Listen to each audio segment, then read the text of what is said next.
Hi everyone. ఈరోజు మనం చక్కటి ప్రోటీన్ రిచ్ కర్రీ చేసుకుందామండి.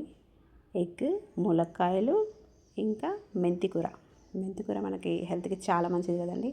దాదాపు నేను మోస్ట్లీ మెంతికూర ఎక్కువ యూజ్ చేయడానికే చూస్తానండి.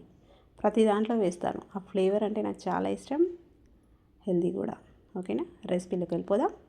సో 2 మీడియం సైజు ఆనియన్స్ సన్నగా పొడవుగా కట్ చేసుకున్నానండి.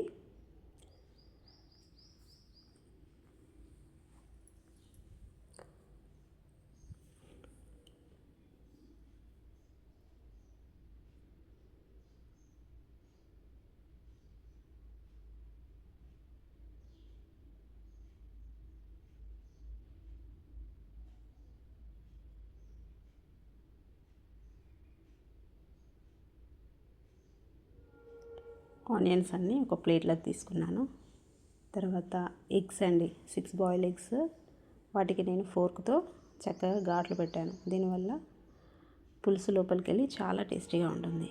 ఇంకా మిగతావి కూడా రెడీ చేసుకున్నాను. మెంతికూర, పచ్చిమిర్చి, కరివేపాకు, కొత్తిమీర. సో ఇప్పుడు ప్యాన్ పెట్టుకొని 2 స్పూన్ల ఆయిల్ వేసాను. తర్వాత పోపు గింజలు వేసాను.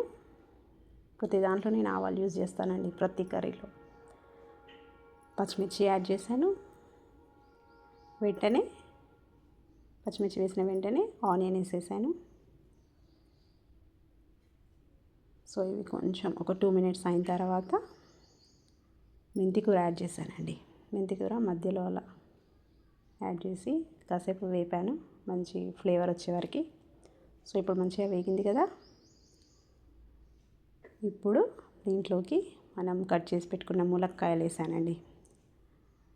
ములక్కాయలు కూడా మంచిగా ఒక 5 మినిట్స్ ఆయిల్లో వేగనివ్వాలండి. ఇప్పుడు మనం బాయిల్ చేసి పెట్టుకున్న ఎగ్స్ వేసుకుందాం.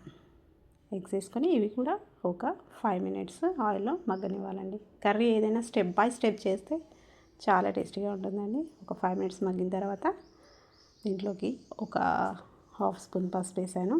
అది చిన్న స్పూను, అందుకని మీకు చాలా అనిపిస్తుంది. సో ఇప్పుడు ఇది మంచిగా కలిపిన తర్వాత మనం చింతపండు అండి, ఒక 40 గ్రామ్స్ చింతపండు జ్యూస్ తీసి పెట్టుకున్నాను. దాంట్లో 3 స్పూన్ల కారం వేసాను. కారం వేసేసి ఆనియన్లో పోసేసాను.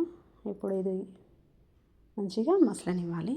2 స్పూన్ల ఉప్పు వేసాను. మసులుతుంది కదండి.